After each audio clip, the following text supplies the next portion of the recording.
A paz do Senhor, irmãos. Nós louvamos o nome do Senhor porque se não fosse a bondade de Deus sobre as nossas vidas, o que seria de nós? Eu quero convidar a igreja a abrir as suas Bíblias em 1 Pedro, capítulo 4, verso 1. 1 Pedro, capítulo 4. Nós vamos ler até o verso 5.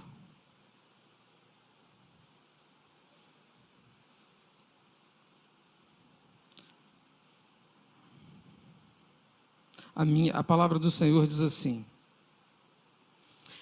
Ora, tendo Cristo sofrido na carne, armai-vos também vós do mesmo pensamento. Pois aquele que sofreu na carne deixou o pecado, para que no tempo que vos resta na carne, já não vivais de acordo com as paixões dos homens, mas segundo a vontade de Deus. Porque basta o tempo decorrido para terdes executado a vontade dos gentios, tendo andado em dissoluções, concupiscências, borracheiras, orgias, bebedice e em detestáveis idolatrias. Por isso, difamando-vos, estranham que não concorrais com eles ao mesmo excesso de devassidão, os quais hão de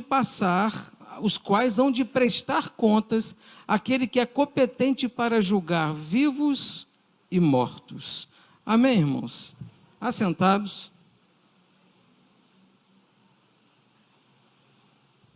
Irmãos, nós vamos falar sobre viver em santidade incomoda muita gente.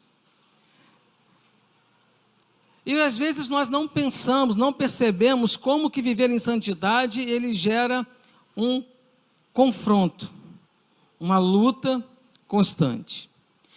Para entendermos este tema, este assunto, eu quero falar um pouquinho do autor desse livro, Pedro. Quem escreveu essa carta aos judeus aqui é Pedro. Aquele mesmo Pedro que negou Jesus. Aquele mesmo Pedro que estava pescando, lavando as redes, quando Jesus chegou naquele lugar e pediu para entrar no barco. Aquele mesmo Pedro que quando Jesus falou assim, joga a rede, Pedro falou, mas por que eu vou jogar? Tentei pescar a noite inteira, não peguei nada. Mas pela tua palavra eu jogarei. Foi aquele mesmo Pedro que andava próximo a Jesus. Foi aquele mesmo Pedro que estava ali vendo Jesus ser crucificado e o negou 3 vezes.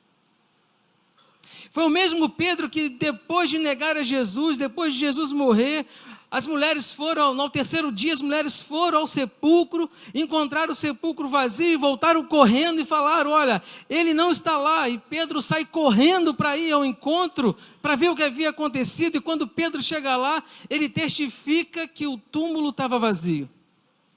E Pedro, então, ele toma uma decisão que surpreende. Ele volta a viver a vida que ele vivia antes de Jesus encontrá-lo. Ele vai novamente para o seu barco para pescar. E aí agora Jesus aparece para Pedro, já ressuscitado. Jesus aparece, chega, Pedro estava no mesmo cenário, a noite inteira tentando pescar e não pegava nada. E é interessante que Jesus chega na beira da praia e grita, filhos, tende de comer?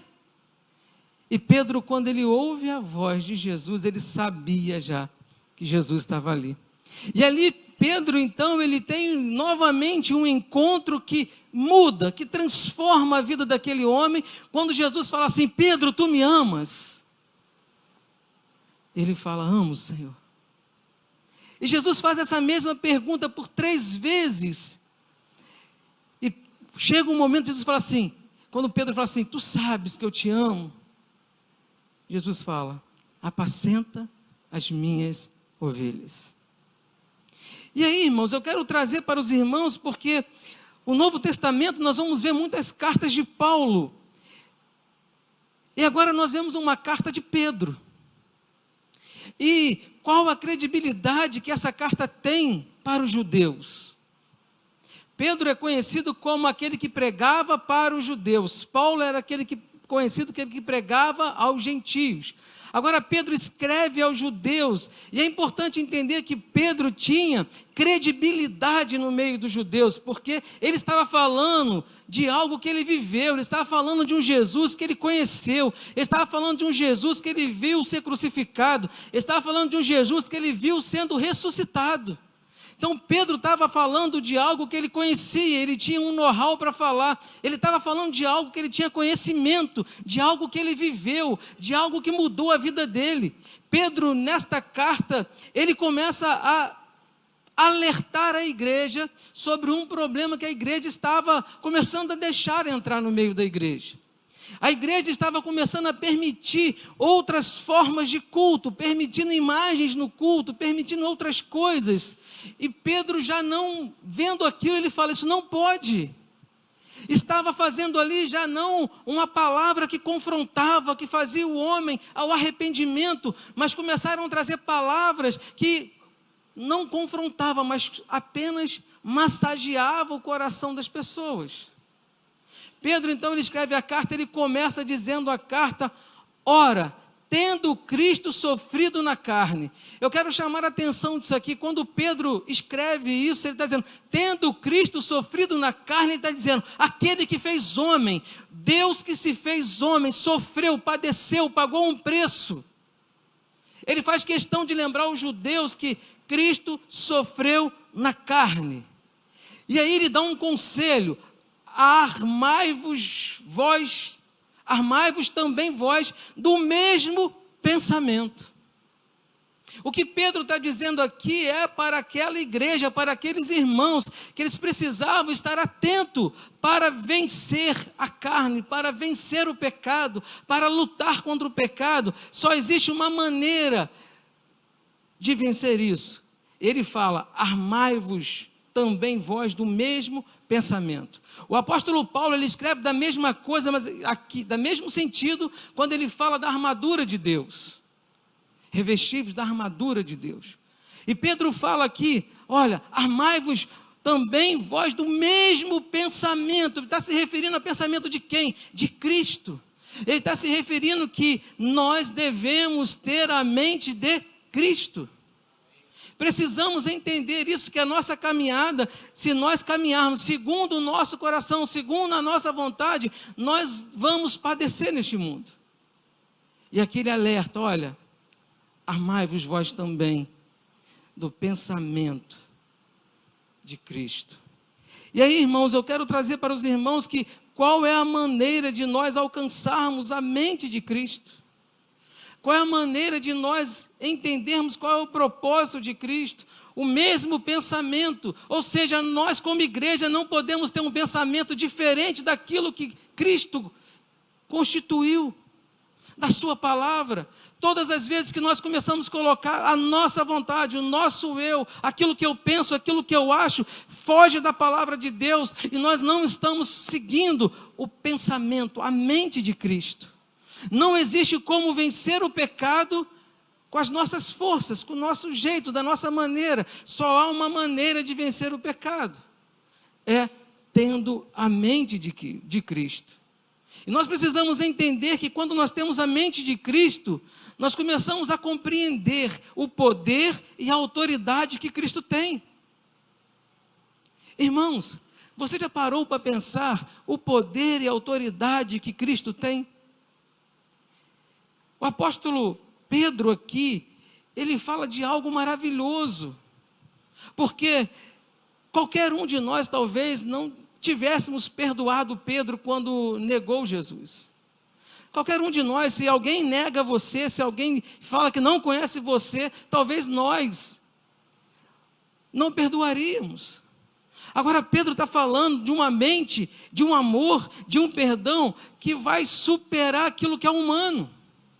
Quando Jesus volta onde Pedro estava, chama ele de filho, pergunta, apacenta as minhas ovelhas, Pedro está aprendendo ali de um amor incomparável, de um amor que supera todas as coisas, de uma misericórdia. E Pedro, então, ele ensina aqui que ter a mente de Cristo é compreender a vontade de Cristo, é entender a vontade de Cristo, é aceitar a vontade de Cristo, é viver de forma diferente. Quando temos o encontro com a graça de Deus, a graça de Deus gera na nossa vida uma transformação. A graça de Deus gera na nossa vida algo que muitos não vão entender. Quando Cristo entrou na tua vida, quando você o recebeu, quando você começa a ter o desejo de viver de forma diferente. E aqueles que estão ao redor começam a perguntar: por que você não faz mais isso? Por que você não fala mais isso? Por que você não sai mais com a gente? Por que você já não se mistura? Por quê? Porque quem tem a mente de Cristo quer viver com Cristo. Ele é separado para Cristo. E aí, nós vamos ver nesse texto aqui que aquela igreja, Pedro está alertando aquela igreja para que ela estejasse atenta, o mesmo pensamento daquele que sofreu na carne e deixou o pecado. Ou seja, a mente de Cristo dá autoridade para mim e para você, que o pecado não terá efeito na tua vida. Sabe qual é o problema de hoje? Nós deixamos a mente de Cristo, ou nós queremos ter a mente de Cristo nos momentos oportunos, no momento que nos interessa. Quando eu analiso o cenário, eu vejo que eu posso me comportar diferente, assim eu faço. O que Pedro está dizendo aqui, se nós tivermos o mesmo pensamento daquele que sofreu na carne e deixou o pecado, ele está dizendo para nós que nós temos poder e autoridade para superar as adversidades. E o texto continua dizendo: para que no tempo que vos resta, eu quero dizer para os irmãos, Pedro está dizendo àqueles irmãos judeus ali: quanto tempo tu tem mais de vida? Quanto tempo você acha que vai sobreviver? Quanto tempo de vida te resta? E ele diz: para o tempo que vos resta na carne. Irmãos, se você parar para pensar, daqui a 100 anos, nenhum de nós estaremos aqui. Nenhum de nós. Então nós podemos dizer que nós temos um tempo determinado, nós temos um tempo, e vai chegar uma hora que vai acabar. E Pedro fala aqui, olha, para que no tempo que vos resta na carne, já não vivais de acordo com as paixões dos homens. A advertência de Pedro aqui é: não precisa mais viver de acordo com esse mundo, com aquilo que o homem impõe. Cristo morreu na cruz para nos dar uma nova forma de vida. Cristo morreu na cruz para nos transformar. Cristo morreu na cruz para nos dar sentido. E às vezes o homem, ele se inclina para o coração humano, ele se inclina para a vontade humana, ele se inclina para as paixões humanas. E Pedro alerta aquela igreja: olha, não vivais de acordo com as paixões dos homens, mas segundo o quê? A vontade de Deus. Nós precisamos saber qual é a vontade de Deus. Você precisa deixar Deus se revelar a você e se revelar qual é a vontade que Ele tem para você. O homem, ele reluta contra a vontade de Deus, ele tenta de todas as formas, às vezes viver do seu jeito. Nós vemos muito isso quando a pessoa é novo convertido, ele vai, aquela luta para poder viver, para poder se entregar, ele vai lutando: não, mas é desse jeito, é desse jeito, é desse jeito, até o momento que ele fala: não dá mais, ele se rende. E é interessante que o Espírito Santo regenerou a nossa alma, através do sacrifício de Cristo, através do sangue de Cristo, nós vencemos, nós somos mais do que vencedores em Cristo Jesus. E Pedro fala isso com uma tranquilidade, com uma paz. Ele fala: olha, no tempo que nos resta, não viva mais de acordo com esse mundo, não viva mais fazendo a vontade do homem, mas faça a vontade de Deus. E ele vem no verso 3, ele fala: porque basta E aí, irmãos, é interessante isso, porque ele fala, olha, até aqui você viveu de forma pecaminosa. Até aqui você viveu de uma forma que havia uma condenação sobre a sua cabeça, sobre a sua vida. Até aqui você viveu de uma forma errada. Basta. Basta, porque basta o tempo decorrido fazendo a vontade dos homens, fazendo a vontade da carne, fazendo a vontade do eu. Ele fala, basta. Olha para frente. Olha para frente. Não fazendo mais, e Pedro aqui quando ele fala que os gentios, tendo andado em dissoluções, concupiscências, borracheiras, orgias, bebedice, em detestáveis idolatrias, ele está falando de uma atividade que eles se davam ao vinho, eles bebiam de tal forma que eles ficavam sem controle. A imoralidade tomava conta daqueles homens, daquelas mulheres, era algo terrível.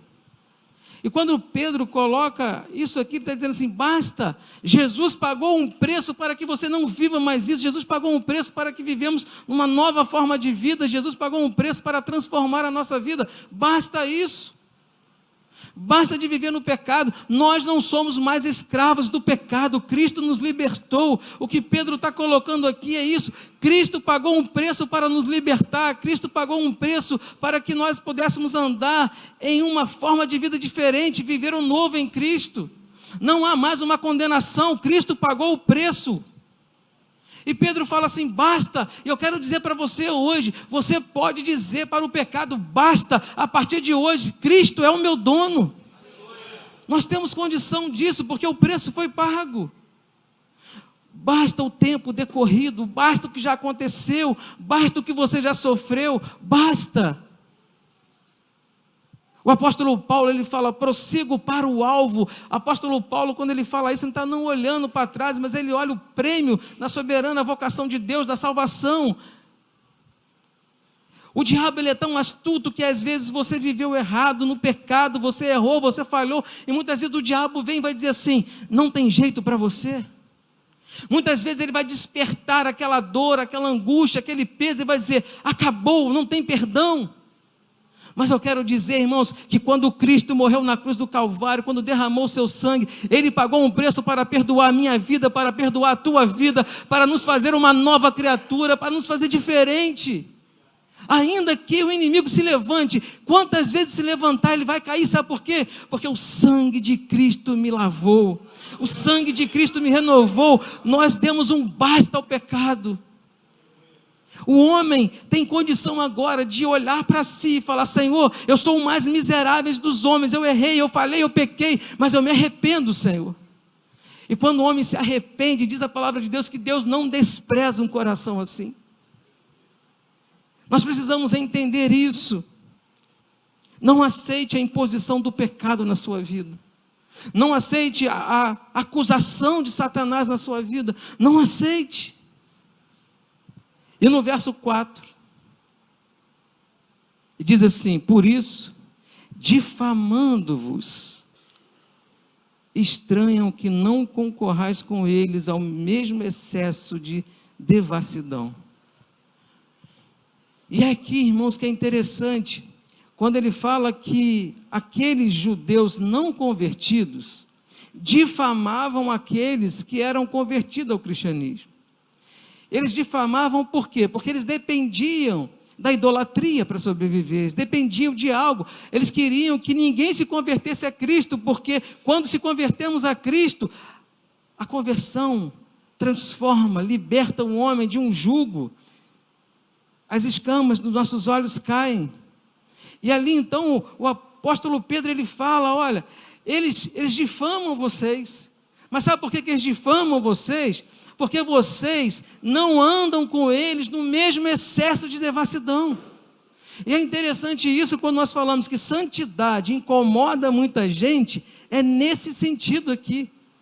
Quem nunca, quando foi alcançado por Cristo, quando teve um encontro com Cristo, quem nunca foi esquecido da família? Você era convidado para todas as festas, agora você não é convidado mais. Você fazia parte de tudo, mas agora ele é crente. Agora ele é o Bíblia. Agora ele dá dízimo, agora ele separa o que é do pastor. Não é assim que as pessoas falam? Não é acusando. Ele não pode fazer nada, porque agora ele é o crente, agora é o santo. Então, eles difamam, não porque você é aquilo que eles são, que falam, não. A difamação vem, sabe por quê? Porque eles sabem que Cristo transformou a sua vida, e o inimigo quer de todas as formas derrubar você. De todas as formas puxar o tapete. Nós estamos aqui nesta noite, num culto de glorificação a Deus, de uma formatura pelo Casados para Sempre. E aí eu quero dizer para os irmãos que isso aqui que nós estamos fazendo hoje, que os irmãos estão aqui fazendo, é andar na contramão do mundo. É andar na contramão do mundo, porque muitos difamam. É interessante como é que o mundo está vivendo hoje. Quando você fala assim, eu tenho 25 anos de casado, eles vão dizer assim, maluco. Eles pensam ao contrário. Ninguém parabeniza mais no mundo, fala assim, poxa, 30 anos de casado, quero ser igual a você. Não, casamento no mundo hoje dura meses, ou nem casam. Por quê? Porque casar hoje é careta, casar hoje, para que isso? Vamos morar junto. Qual é a intenção do inimigo? Destruir uma instituição feita por Deus. É o propósito dele. E aí, o cristão começa a ser difamado, começa a ser excluído, mas louve o nome do Senhor, sabe por quê? Sabe por que estão fazendo isso? Porque nós não andamos junto com ele, nós não fazemos o que eles fazem, nós vivemos algo diferente. Cristo transformou a nossa vida e nós podemos dizer, Cristo vive em mim. É essa diferença que incomoda aqueles que não servem a Deus. E Pedro, ele continua dizendo, porque às vezes, irmãos, quando alguém difama você, quando alguém levanta um falso testemunho de você, o que acontece? Você às vezes não dorme, fica preocupado, por que falaram aquilo de mim?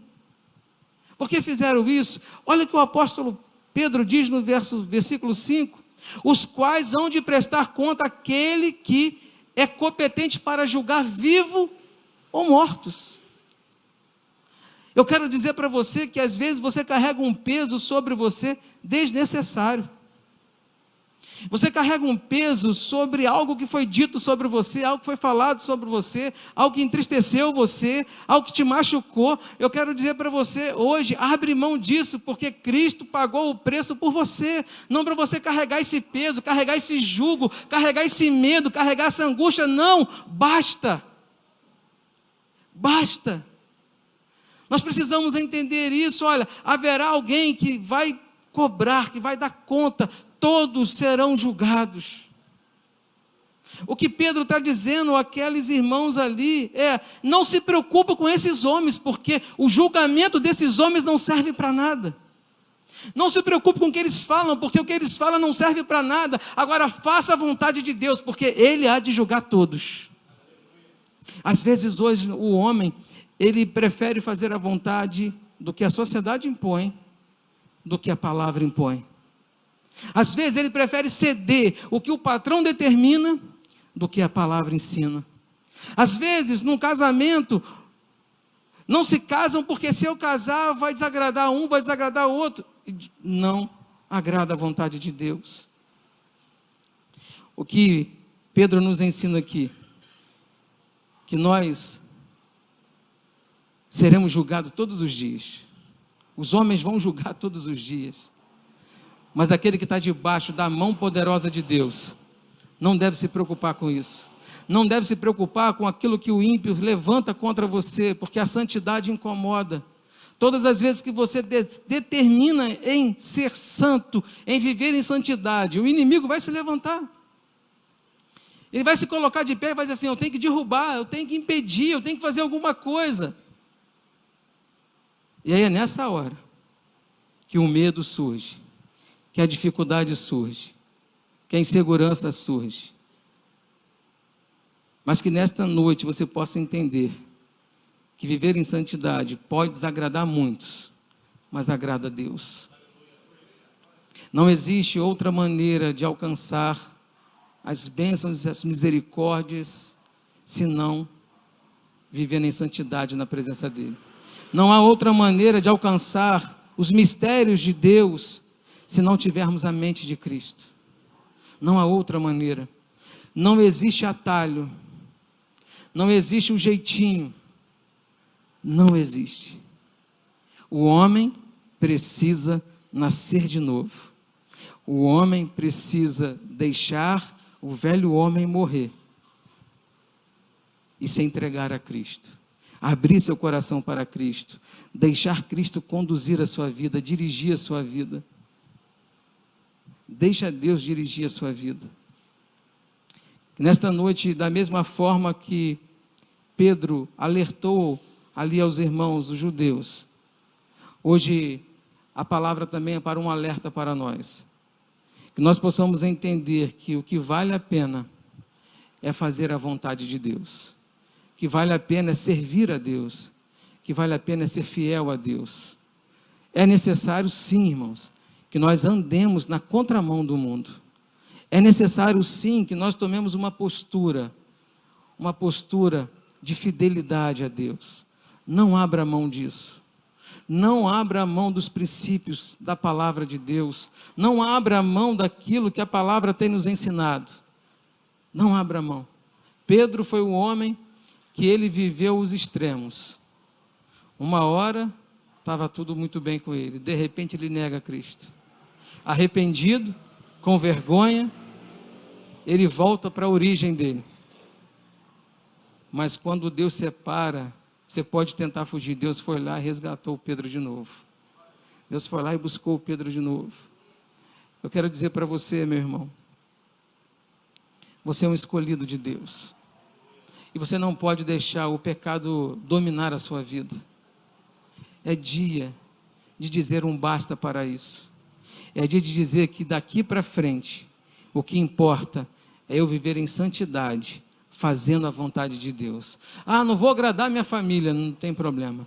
Não vou agradar meu patrão, não tem problema. Não vou agradar o mundo, não tem problema. Mas agradaremos aquele que é digno de toda honra, de toda glória, de todo louvor. Esse é o nosso propósito. Isso é aquilo que é o papel da igreja, é o nosso papel, de honrar o sacrifício de Cristo, de ser fiel ao Senhor. Amém, irmãos?